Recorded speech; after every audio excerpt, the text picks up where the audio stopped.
Admiral Karl Dönitz stood before the war map in his Paris headquarters on January 15, 1943, calculating victory with Prussian precision. His staff officers watched as he traced submarine patrol lines across the Atlantic with confident strokes, explaining the mathematical certainty of Germany's triumph. "Gentlemen," he announced, his voice carrying absolute conviction, "the equation is simple and irrefutable. We sink 700,000 tons of Allied shipping monthly. British and American shipyards can replace perhaps 400,000 tons. The gap widens inexorably in our favour. By this summer, Britain will be starved into submission."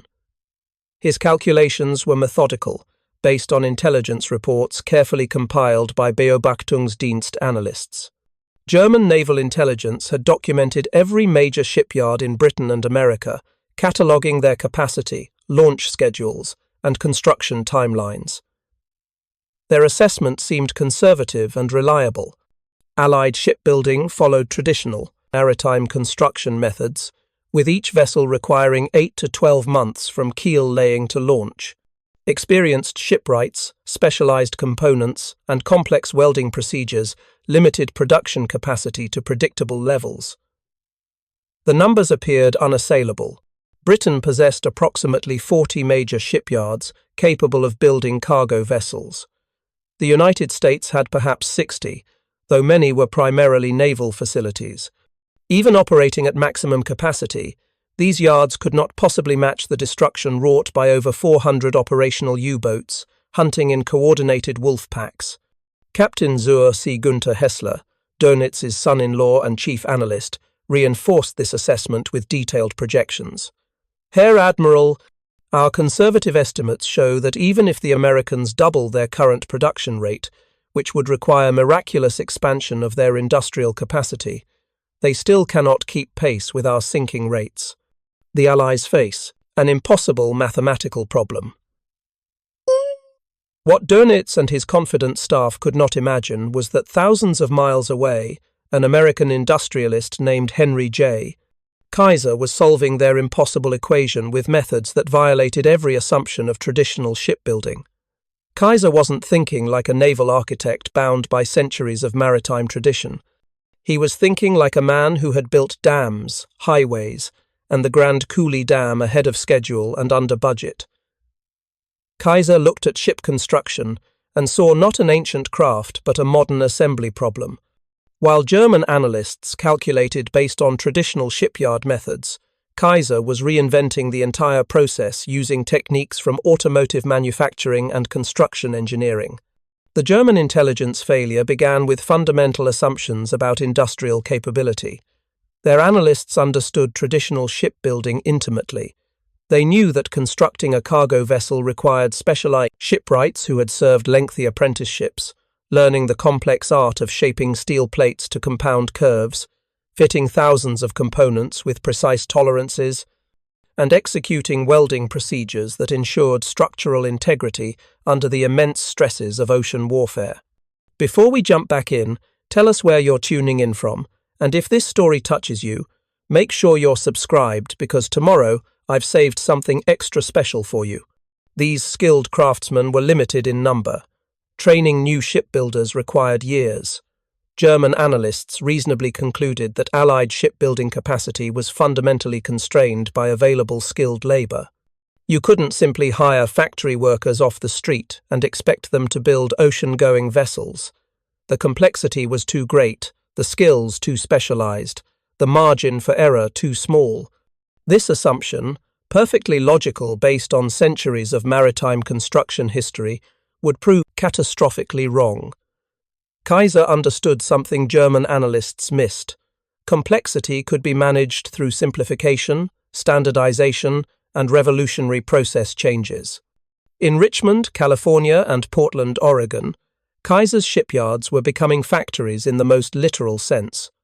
The traditional approach of building each ship individually from the keel up was being replaced by prefabrication techniques borrowed from construction and manufacturing.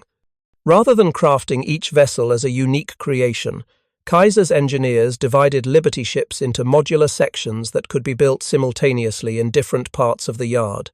The hull was divided into approximately 250 prefabricated sections.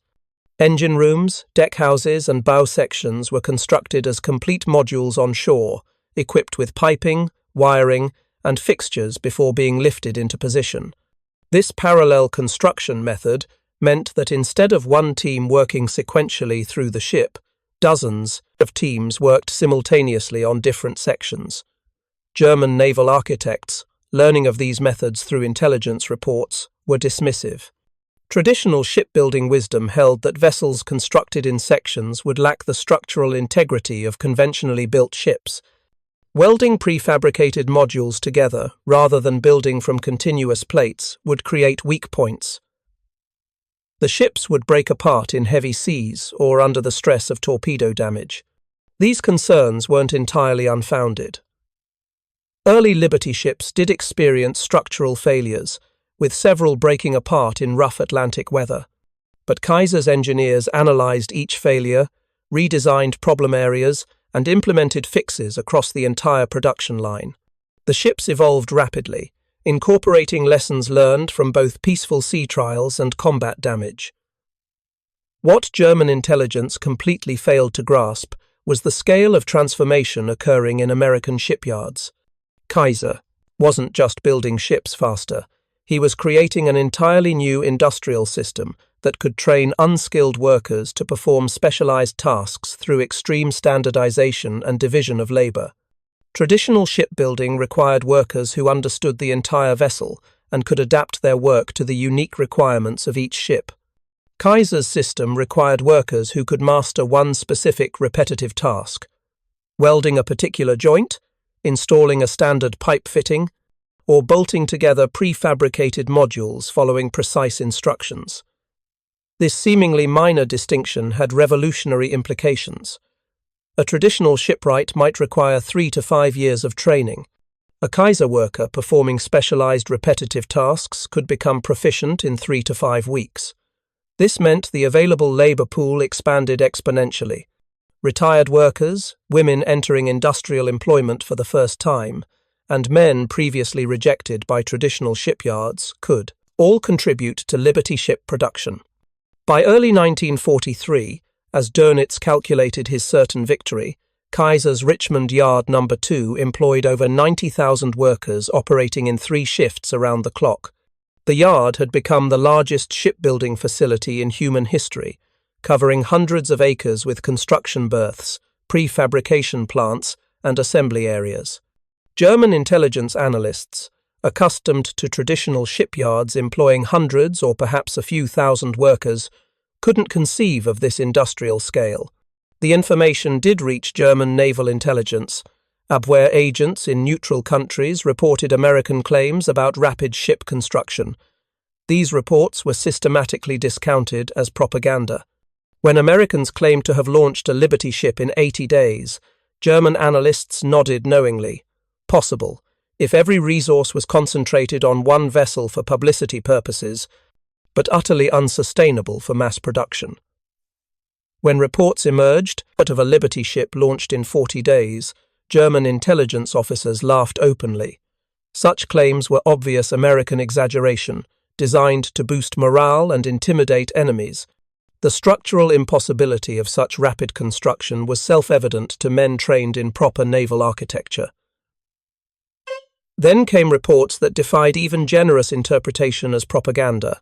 The SS Robert E. Peary, launched on November 12, 1942, was reportedly constructed in just 7 days from keel laying to launch.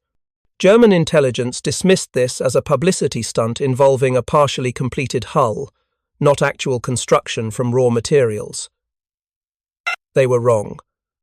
The Robert E. Peary was genuinely built in 7 days and launched on the 8th. While this remained an exceptional demonstration rather than standard practice, it proved that Kaiser's methods could achieve speeds that German experts considered physically impossible. The fundamental disconnect was philosophical. German naval construction, like much of German military production, emphasized quality, craftsmanship, and individual excellence. Each ship was meant to be a superior product built to exacting standards by skilled craftsmen who took pride in their work. This approach produced excellent vessels, but in limited quantities. American industrial philosophy, as embodied by Kaiser, prioritized quantity and speed over perfection. Liberty ships were deliberately designed to be good enough rather than excellent. They were slow, ungainly, and uncomfortable. Sailors called them ugly ducklings, but they floated, carried cargo, and could be produced faster than U-boats could sink them. This was the calculation German intelligence failed to make. They compared German quality against American quality and found American ships inferior. What they missed was comparing German production capacity against American production capacity. In that comparison, the mathematics became terrifying. By mid-1943, American shipyards were launching 3 Liberty ships daily on average.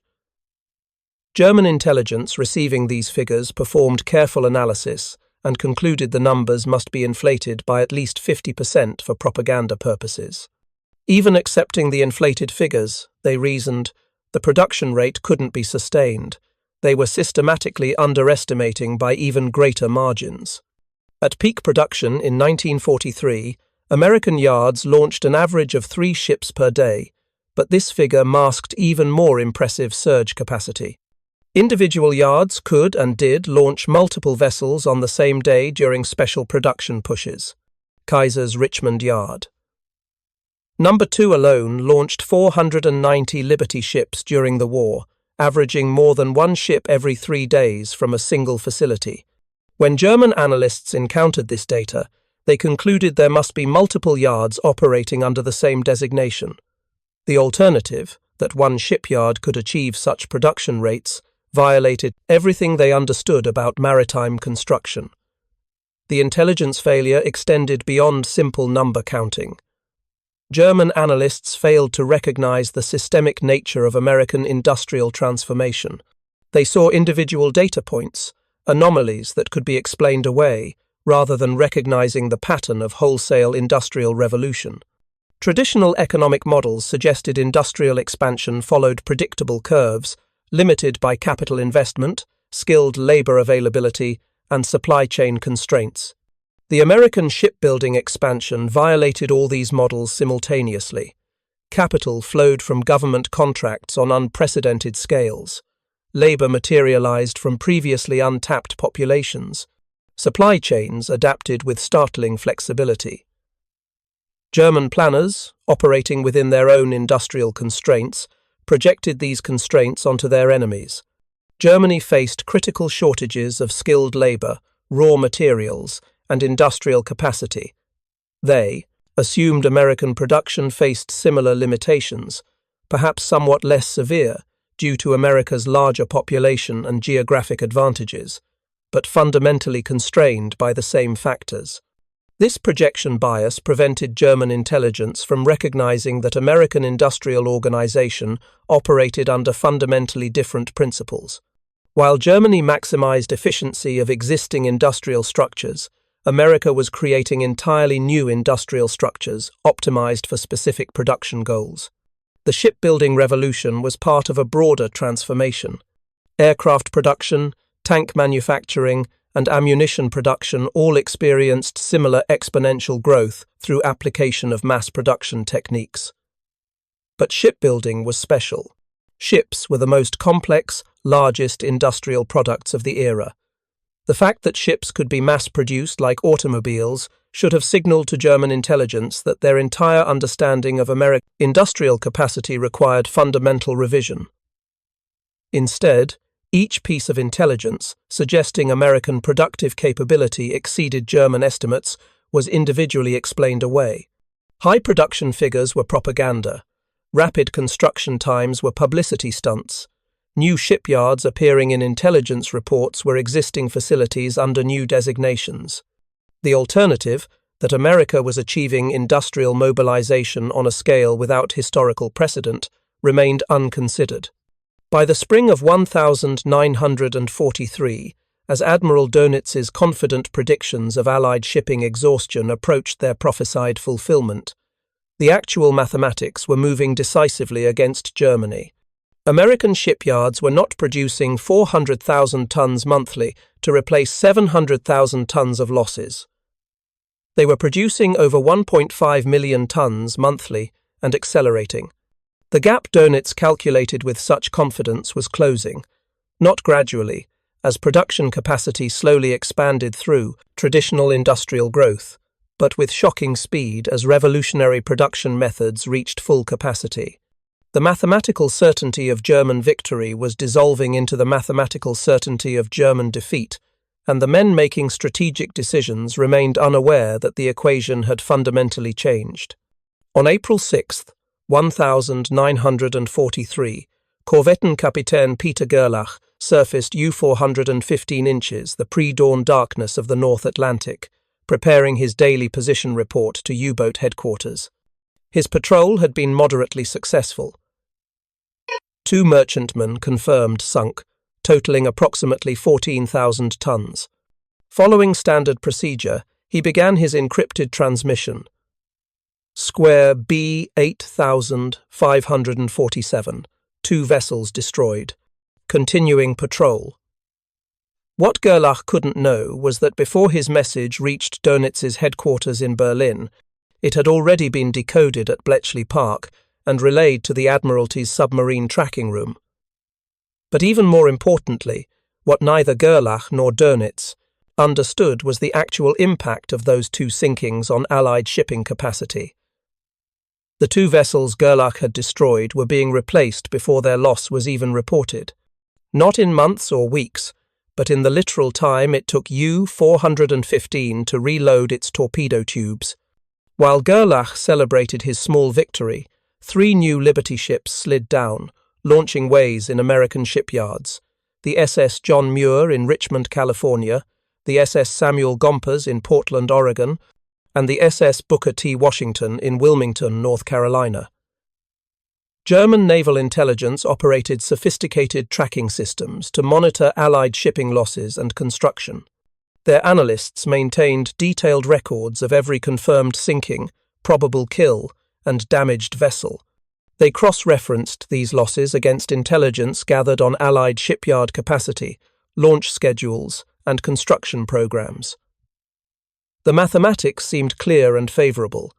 In the first quarter of 1943, U-boats had sent approximately 1.8 million tons of Allied shipping to the bottom.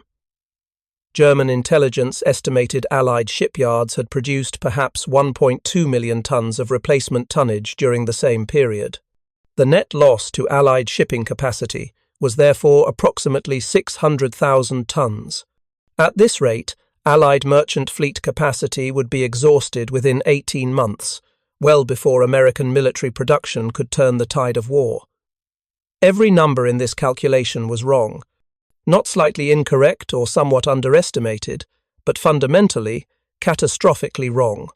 The actual production figure for Allied shipyards in the first quarter of 1943 was not 1.2 million tons, but over 3.5 million tons. The Allies weren't losing shipping capacity. They were adding net capacity at a rate that would have seemed impossible just 2 years earlier. The German intelligence failure wasn't a simple matter of undercounting ships. The problem was more fundamental. They were counting the wrong things. Their intelligence collection focused on traditional indicators of shipbuilding capacity, the number of established shipyards, launches reported in port cities, vessel registrations in neutral countries, and intercepted convoy manifests. These sources provided accurate information about traditional shipbuilding, but completely missed the emergence of an entirely new industrial system. Kaiser's shipyards weren't traditional maritime facilities that could be monitored through conventional intelligence methods. They were improvised industrial complexes that appeared with shocking speed in locations that had never previously been associated with shipbuilding. Richmond, California, had been a modest city of 23,000 people in 1940 with no significant shipbuilding industry. By 1943, it hosted 4 massive Kaiser shipyards employing over 100,000 workers and producing ships at rates that exceeded the entire British maritime construction industry. German intelligence had no framework for detecting or interpreting this transformation. Abwehr agents in neutral countries dutifully reported intelligence about American shipbuilding, but their reports were filtered through expectations about what was possible. When an agent reported that Richmond, California, was supposedly producing a ship every 3 days, intelligence analysts in Berlin corrected the obvious error. The agent must have meant one shipyard in Richmond was producing a ship every 3 months, which was more consistent with known capacity. When multiple independent sources confirmed the impossible figures, German intelligence concluded that American propaganda had successfully infiltrated neutral information networks. The alternative, that their fundamental understanding of industrial capacity was wrong, remained unconsidered. Preparing and narrating this story took us a lot of time, so if you are enjoying it, like this video, it means a lot to us. Now back to the story. The intelligence failure was compounded by German assumptions about ship quality and longevity. When German analysts did encounter accurate reports about American production rates, they rationalized the figures by assuming Liberty ships were essentially disposable vessels, poorly constructed emergency measures that would break apart in heavy weather or after a single voyage. This assessment had some basis in early Liberty ship performance. Several early vessels did experience catastrophic structural failures. The SS Schenectady famously broke completely in half while docked in calm water in January 1943. German intelligence seized on these incidents as confirmation that American mass production ships were fundamentally unsound. What they missed was the rapid engineering response. Each structural failure was meticulously investigated. Metallurgists discovered that the steel used in early Liberty ships became brittle in cold water. Welding procedures were modified. Design changes were implemented across the Pommerns, entire production line. Later, Liberty ships were structurally sound vessels that served effectively throughout the war and, in many cases, for decades afterward. German intelligence operated on a model where shipbuilding quality was fixed by the competence of the shipyard and training of workers. The concept that ship design could rapidly evolve based on operational experience, with improvements propagated across hundreds of vessels simultaneously through standardized production, wasn't part of their analytical framework. The scale of German miscalculation can be illustrated through specific examples. U-boat commanders filed detailed reports after successful attacks, describing the vessels they had sunk by size, type, cargo, and construction. These reports formed the basis for German assessments of Allied shipping losses. After examining wreckage and survivor testimony, U-boat commanders often noted that sunken vessels appeared to be newly constructed. This information supported German intelligence assessments that Allied shipyards were straining to replace losses, launching vessels as quickly as possible with minimal sea trials or preparation. The interpretation was exactly backward. The prevalence of new vessels in Atlantic convoys didn't indicate desperate shortage but massive oversupply. Older, well-maintained ships were being retired from Atlantic service or reassigned to safer routes because new construction provided abundant replacements. By late 1943, Liberty ships were so numerous that they were being used for purposes that would have been unthinkable for precious cargo vessels just 2 years earlier. Some were converted to troop transports, fighter aircraft transports, or even hospital ships. Others were deliberately loaded with explosives and used as ammunition ships, accepting the high-risk role that typically fell to older vessels nearing the end of their service life. German commanders noted this abundance of apparent suicide ships as evidence of Allied desperation. Actually, it demonstrated the opposite. The Allies had so many ships that they could afford to dedicate newly built vessels to the highest risk missions. The intelligence failure extended to understanding the broader implications of Liberty ship production for Allied strategic planning. German military theorists correctly recognized that modern warfare required unprecedented logistics. Tanks, aircraft, artillery, ammunition, and supplies needed constant replenishment. An army fighting thousands of miles from its industrial base required massive cargo capacity to maintain offensive operations. German planning assumed Allied logistics would be strained to the breaking point. forcing difficult choices between supplying troops in Europe, maintaining forces in the Pacific, and sustaining Britain's civilian population. U-boat warfare was designed to make these trade-offs untenable, forcing the Allies to either starve Britain or abandon offensive operations elsewhere. What Dönitz and his staff didn't realize was that American industrial output was eliminating these trade-offs. The Allies weren't choosing between competing priorities. They were simply building enough shipping capacity to address all priorities simultaneously. By mid-1943, Liberty ships were so abundant that convoy routing became flexible in ways that transformed anti-submarine warfare. Previously, convoys had followed optimized routes that balanced distance against known U-boat patrol areas, accepting that some level of contact was inevitable. With shipping capacity increasing rather than decreasing, convoys could take circuitous routes that added days to crossing times but drastically reduced U-boat contact. This flexibility didn't appear in German intelligence assessments because it wasn't a technology or tactic that could be observed directly. It was an emergent property of having solved the industrial production problem that German analysts still believed was unsolvable. The psychological impact of this intelligence failure on U-boat crews was subtle but devastating. Submariners risked their lives, endured months of claustrophobic danger, and achieved what seemed like significant tactical successes, only to find that their efforts made no strategic difference. U-boat ace Otto Kretschmer, before his capture in March 1941, had sunk 47 ships totaling over 270,000 tons. By traditional naval warfare metrics, this represented an extraordinary individual contribution to Germany's war effort. But in the new reality of American industrial production, Kretschmer's entire career achievement could be replaced by American shipyards in approximately 5 days. This was the cruel mathematics that German intelligence failed to communicate to decision-makers. Individual tactical successes were being overwhelmed by systemic strategic advantages. U-boat commanders were winning battles while losing the war, and the institutional blindness about American production capacity meant German leadership continued strategies that had already failed. The most dramatic illustration of this disconnect came in May 1943, Black May, when German U-boat losses reached catastrophic levels. Dönitz withdrew submarines from the North Atlantic convoy routes, believing that improved Allied anti-submarine warfare technology had temporarily shifted tactical advantage. His diary entries from this period anticipate that new U-boat technology, acoustic torpedoes, snorkel equipment, and improved detection gear would restore German strategic position. What he failed to recognize was that even if U-boats achieved twice their previous sinking rates, they still couldn't match American shipbuilding capacity. The tactical problem was actually a strategic impossibility. Germany needed to sink approximately 1 million tons of shipping monthly to match American construction rates.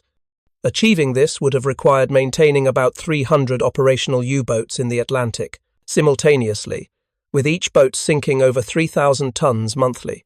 German submarine production in 1943 averaged about 20 boats monthly, with operational life expectancy shrinking to approximately 3 patrols. The mathematics were impossible. Even perfect tactical execution couldn't overcome the industrial imbalance. German intelligence possessed all the information needed to recognize this impossibility. Production figures from individual American shipyards were reported. Photographic reconnaissance of American ports showed increasing numbers of vessels. Neutral maritime insurance data indicated growing Allied merchant fleet capacity. But these data points remained isolated, never synthesized into the devastating conclusion they implied. The failure wasn't due to lack of intelligence, but to inability to believe what the intelligence revealed. German analysts kept returning to the comfortable assumption that American figures must be exaggerated, that production couldn't be sustained, that ship quality must be compromised. Each assumption was reasonable in isolation, but collectively they constructed a false reality that bore no relationship to actual American industrial capability. The conference room in Berlin's Kriegsmarine headquarters fell silent as Konteradmiral Eberhard Gott finished presenting the monthly statistics. It was September 15th, 1,943, and the numbers told a story that nobody wanted to acknowledge. For the reporting period, got read in measured tones, our U-boats sank 47 Allied merchant vessels totaling 253,000 tons. We lost 29 submarines. Based on replacement construction rates, our operational fleet will reach zero by mid-1945 if current loss rates continue. Admiral Dönitz listened without expression, his weathered face betraying nothing, but his knuckles whitened as he gripped the table's edge. The mathematics were undeniable and devastating. For every 3 ships U-boats sank, American shipyards were launching 10. The Allies were winning the war of production with margins that made tactical victories meaningless. What made the situation particularly bitter was that German intelligence had finally, belatedly, begun to grasp the scale of American shipbuilding. Throughout early 1943, reports had accumulated from multiple sources: Swedish shipping observers, Swiss banking records tracking marine insurance, even intercepted American radio broadcasts celebrating production milestones. The pattern was consistent. American shipyards were producing vessels at rates 3 to 4 times higher than German intelligence had previously estimated. The revised figures reached Berlin in July 1943. Intelligence analysts had meticulously verified the information through multiple independent sources, cross-referenced construction data with port capacity studies, and interviewed captured Allied merchant sailors about their vessels' origins. The conclusion was inescapable. American shipyards had somehow achieved industry and production rates that violated every assumption about maritime construction. Dönitz's response revealed the psychological difficulty of accepting such fundamental intelligence revision.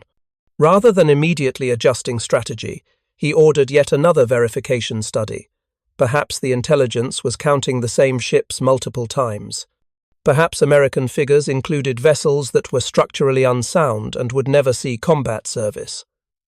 Perhaps the production surge was temporary, unsustainable, without continued massive investment. Each of these rationalizations proved false. By September 1943, the accumulation of evidence had become undeniable. The Kaiser shipyards alone were producing Liberty ships at rates exceeding the entire German U-boat construction program. American total maritime construction had reached levels that would have seemed fantastical just 2 years earlier. The strategic implications were catastrophic. Germany had bet its Atlantic strategy on the premise that submarine warfare could starve Britain into submission by destroying shipping faster than it could be replaced. This strategy made sense when German analysts believed Allied construction capacity was limited by traditional shipbuilding constraints. With American yards producing multiple ships daily, the entire strategic foundation had collapsed. Dönitz faced an impossible decision. He could withdraw U-boats from the Atlantic entirely, preserving his fleet but conceding Allied domination of the sea lanes. Or he could continue operations knowing that each patrol sent submarines into battles where tactical success was strategically meaningless. Pride, institutional momentum, and desperate hope for technological breakthrough drove the decision.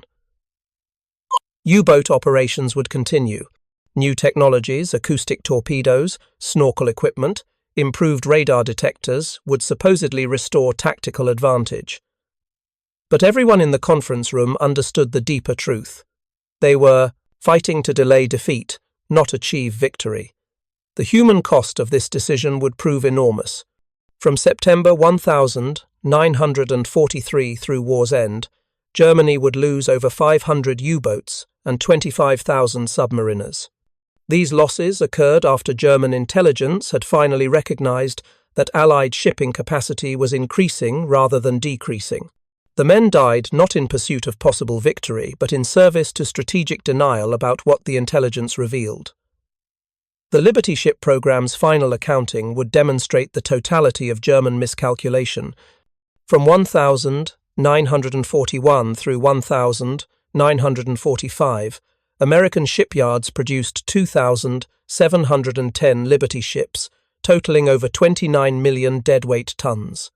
These vessels transported the material that sustained Allied forces on every front, maintained Britain's civilian population, and delivered Lend-Lease supplies to the Soviet Union.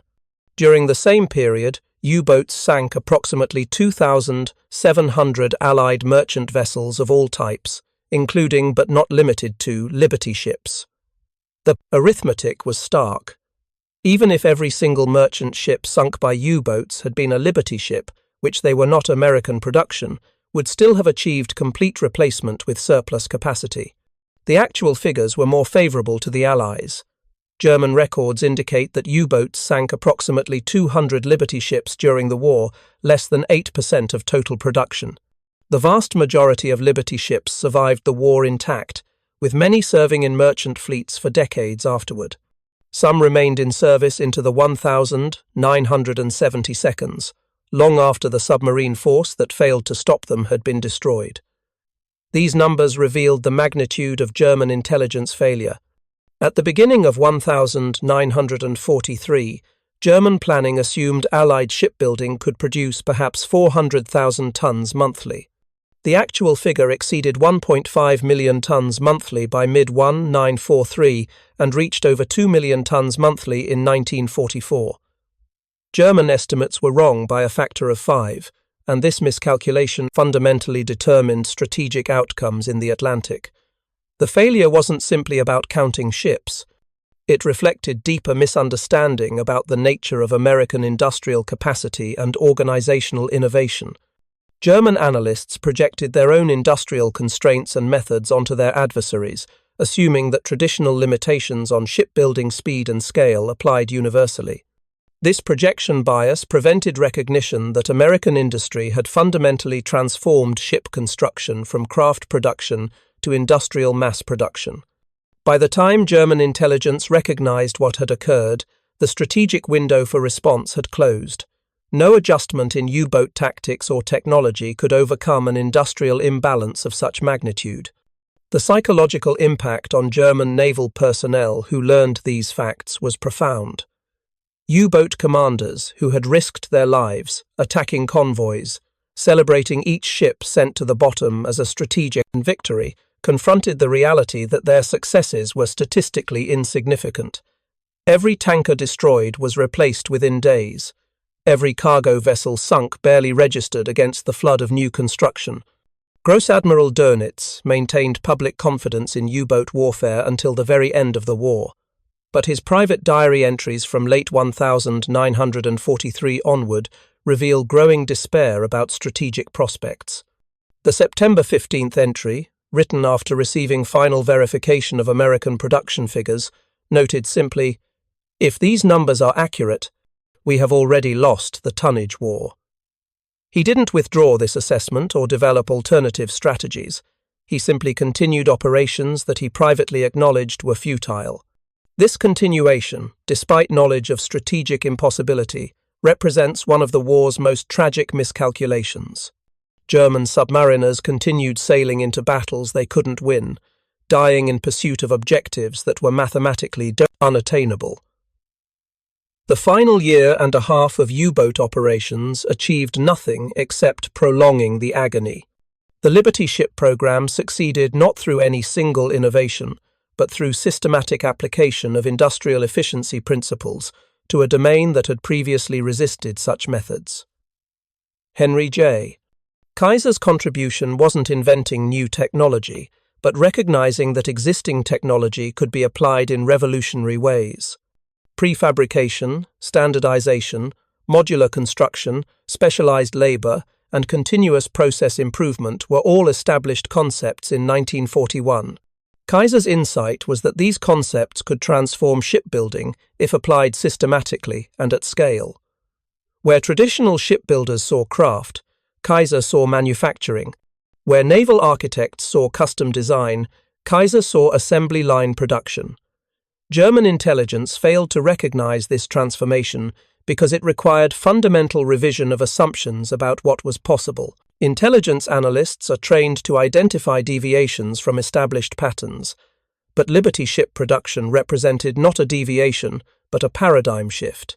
The pattern itself had changed in ways that German analytical frameworks couldn't accommodate. This failure offers enduring lessons about intelligence analysis and strategic planning. Technical competence and detailed information aren't sufficient if fundamental assumptions remain unexamined. German analysts possessed accurate data, but interpreted it through frameworks that made revolutionary transformation invisible. The most devastating numbers for German strategists weren't the ship counts, but the implications for broader warfare. If America could revolutionize shipbuilding so completely, what other industrial transformations might be occurring? The same mass production techniques being applied to Liberty ships were simultaneously being applied to aircraft, tanks, artillery, and ammunition. By 1944, American factories were producing one aircraft every 5 minutes, one tank every hour, and ammunition on scales that allowed artillery bombardments of unprecedented intensity. German forces everywhere faced enemies who could afford tactical wastefulness because industrial abundance made conservation unnecessary. The Liberty ship program proved that democratic industrial capitalism, dismissed by Nazi theorists as inefficient and plutocratic, could achieve productive outputs that exceeded centrally planned economies by orders of magnitude.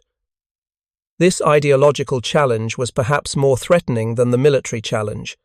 It suggested that Nazi assumptions about historical inevitability and Aryan superiority were simply wrong. Admiral Dönitz lived until 1980, long enough to confront the full scope of German intelligence failure. In his final years, he acknowledged that U-boat warfare had been doomed once American shipbuilding reached full production. His last interview returned repeatedly to the theme of miscalculation. "We thought we understood American industrial capacity. We were wrong by margins that determined the war's outcome." The story of Liberty ships versus U-boats is ultimately about the contest between industrial systems. Germany optimized for quality and efficiency within existing production methods. America transformed production methods themselves, accepting lower individual unit quality in exchange for overwhelming quantity. In total war, quantity proved decisive. The 2,710 Liberty ships that sailed from American yards overwhelmed the approximately 200 that U-boats managed to sink. The remainder delivered 75 million tons of cargo to Allied forces worldwide, sustaining offensive operations that gradually crushed German resistance through sheer material superiority. The Germans never expected American factories to build 2,700 Liberty ships while they sank 200. When intelligence finally revealed the truth, it was too late to matter. The mathematics of defeat were already written in the production totals from Kaiser's revolutionary shipyards, and no amount of tactical brilliance or technological innovation could rewrite that arithmetic.